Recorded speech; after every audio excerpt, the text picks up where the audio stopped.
Good morning, guys. So I wanted to include a little video with the November-December kind of planning review here, heading into what I like to call the harvesting season. You know, most people call it the holiday season, but I like to call it the harvesting season. The first half of this, I'm going to focus on anybody who's looking to lean out and or lose weight. I think it's important to put those two in the same category because there are going to be some opportunities this time of year where maybe you're losing weight, but or maybe you want to lose weight, but instead, for a week or two, the focus becomes leaning or changing the body composition rather than losing weight. And then the second half of this will just be kind of a side note for those who are really focused on performance. We'll be kind of dialing it in a little bit differently because there's an opportunity here for some extra. Now, leaning and losing. This time of year is extremely challenging to lose weight. So you may find yourself bouncing back and forth between maintenance and loss, and that's okay. Research shows if you are in an environment with food that is enjoyable, pleasing, and it doesn't matter whether it's not going to fit your plan, or you think it's bad, or you think it's good, if it's enjoyable and pleasing, you are likely to consume it. So teachers, nurses, first responders, anybody with a meeting room, there's always people this time of year, well, really all year, but especially this time of year, bringing in things from home, from the parties, just bringing in things to be nice, grabbing a dozen donuts on the way in from home, ordering out lunch with everybody. These are all things that are going to happen. These are all things you're going to run into, and sometimes you're going to say yes, and sometimes you're going to say no. But the key here is understanding how to work it in, right? So most importantly, I'm going to say for those who are trying to lose weight through the harvesting season and through the holidays, be empathetic with yourself. It's one thing to be really, really, really disciplined and stay on point with calorie counts and your deficit. It's another thing altogether to expect yourself to be perfect. And so when you're in that situation and you find yourself wanting and you actually allow yourself to have it, it's not worth feeling guilty over. There's one of two things that you're going to do. Either you are going to just jump right back into plan. So let's say Saturday night, you go out and you consume. You overconsume what you should normally have. Sunday, you just jump right back into plan, pump some extra fluids, and then boom, Monday, Tuesday, you're right back on schedule. Here's what's going to happen. Your weight's going to go up a little bit, and then it's going to come right back down.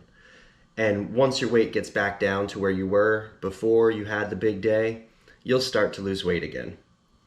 Now, if you go big enough on those big days, or say have 2 parties in a week, it's likely that you'll just switch from losing weight to leaning.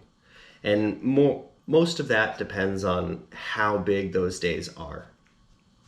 So, you have a big day, and then a couple days of normal, and then another big day, and then a couple days of normal.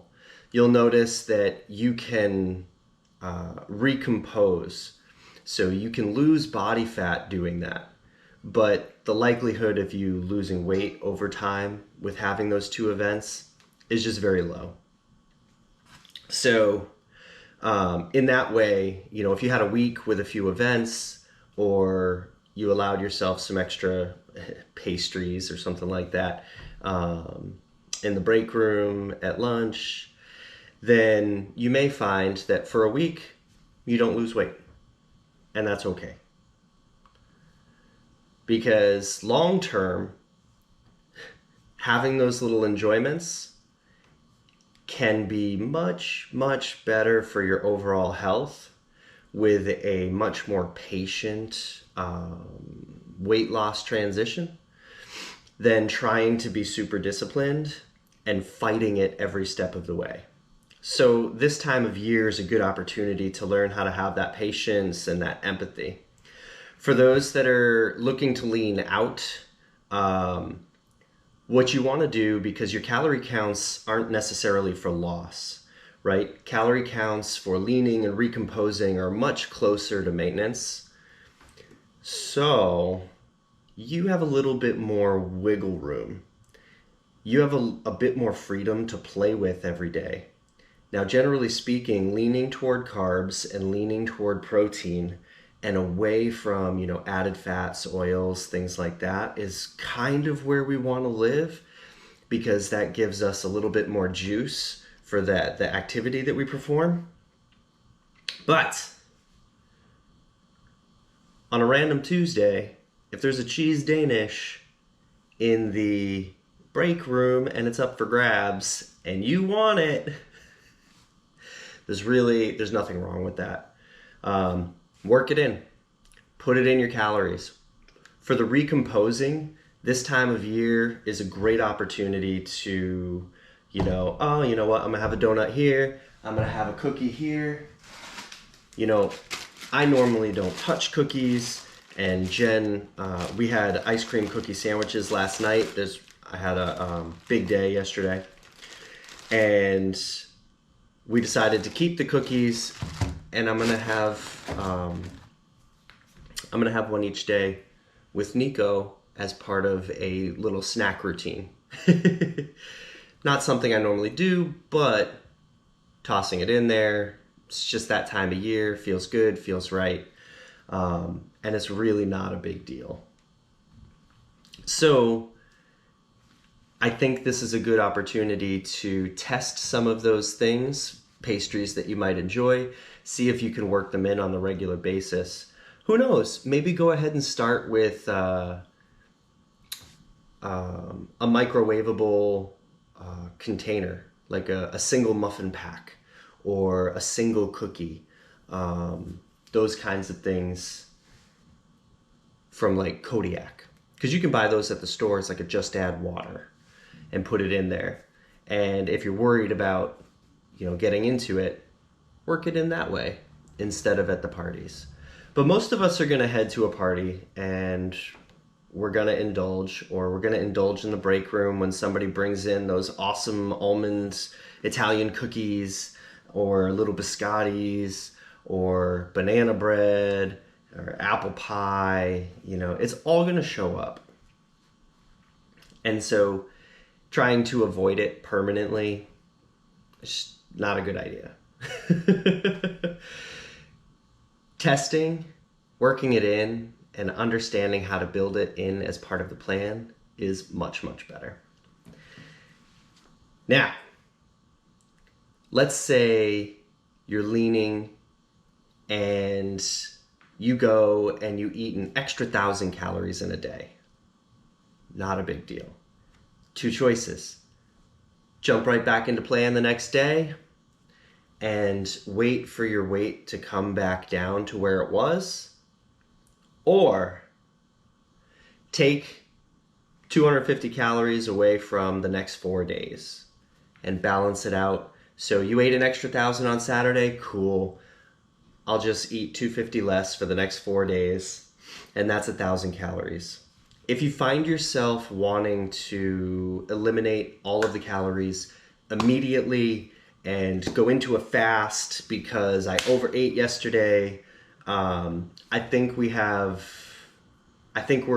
in the wrong arena when it comes to what we want to use fasting for in that way, shape, or form. Generally speaking, the smallest amount of food you want in a day on a regular basis, when we're not trying to use fasting for some crazy awesome autophagy and powerful internal building and growth, is the foundations. So if your foundation is 8 ounces of meats and 20 ounces of plants, then you could have a day where you just had your 8 ounces of proteins and your 20 ounces of plants, and then move on from there. And the following day, build your calories back up. So balancing it out is far more important. I think for those that are already in a calorie deficit, trying to balance it out perfectly is probably not going to happen. I would say just take the week, get back to normal, and then continue from there. And if you find yourself wanting to do it at a party every week, we're just not going to lose weight for a little while. We're going to focus on recomposition of the body comp.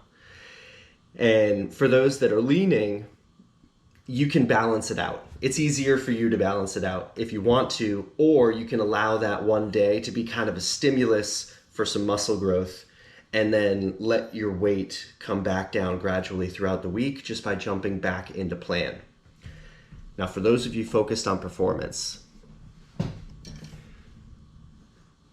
this is a great time of year to, if you're gonna gain a few pounds, don't worry about it.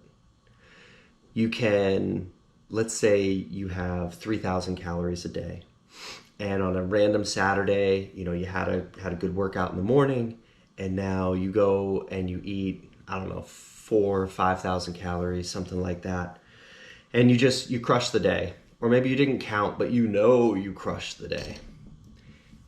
The tendency for a lot of performance athletes is to try to back off as if they need to do that in order to stay lean. And you do not have to. If you just jump back into your normal everyday routine, you can actually use that fuel to drive a little bit more activity or a little bit more intensity. So it's a little bit of a different ball game in that arena because you're going to be fueled up, and that's it's a very different way of looking at it. Because when you're leaning and when you're losing, you won't actually be fueled up. You'll just be where you're supposed to be normally. But when you're really focused on performance, you're consistently fueling up. And so having that bit extra means you've got a little extra in the tank to use and abuse. So you don't have to balance it out if you don't want to. You can have those days where you go a little extra and then just come back to plan. And this is the time of year where there's a little bit more mushiness involved, where it's like, yeah, I've got my numbers, but also we can dig into the feelings a little bit of things and kind of go with the flow, right? A little bit of flow with life and a little bit of flow with our desires. And then we can see how that is affecting us over time, and we can use it as an opportunity to build trust in the food that's around us and build good relationships with things like cookies and pies and big turkey dinners. If we can build good relationships with those things right now, when we are most challenged with get-togethers and break rooms, then you'll see a much easier management of your daily food when we come out into, February, March, April, and we want to lean out for beach season, right? So it's a great opportunity to test, to indulge, and also to understand and appreciate how the food works into our feelings and how that all relates to the scale. When it comes to guilt, we just, it's not going to be valuable to us to look back and wish we hadn't. So when we do look back at decisions that we make, whether it be in the break room or at a party, we want to look back with patience, with empathy, and understand why we made the decisions that we made, their impact, and then how it affects us going forward. More often than not, it's actually not going to be a bad thing unless we believe it is, or it's setting off triggers. So just a little message to go with the plans and kind of a kickstart to some of the conversations that we can be having about how to do this stuff. Now, I think the number one mistake people make is not jumping on the scale after a big day. I think it's amazing to find out how much weight you can gain just by eating, just by overeating in one day or overindulging. Mostly because it shows you how much of a deficit you're in, one, but it also shows you how quickly your body is metabolizing food and shedding water over the next couple days. So if you go up 5 pounds overnight, and then you drop 2, drop 1, and then another half, and then by Friday or a week later, you're back to where you were, and you were comfortable all week, man, that's an amazing place to live. And once we can kind of figure that out, you can literally manage your intake Monday through Friday for the rest of your life just by taking a look at what the scale is saying and how quickly it's dropping through the week off of your weekend eating. So we can use this time, this harvesting period, the next 2 months, to open some of those conversations about what the scale does, why it does it, the difference between salts and carbs and fats, and why they're driving weight in our bodies to do that. And get through to next year with a lot more knowledge and a little bit more independence and a hell of a lot more confidence. Happy eating, guys.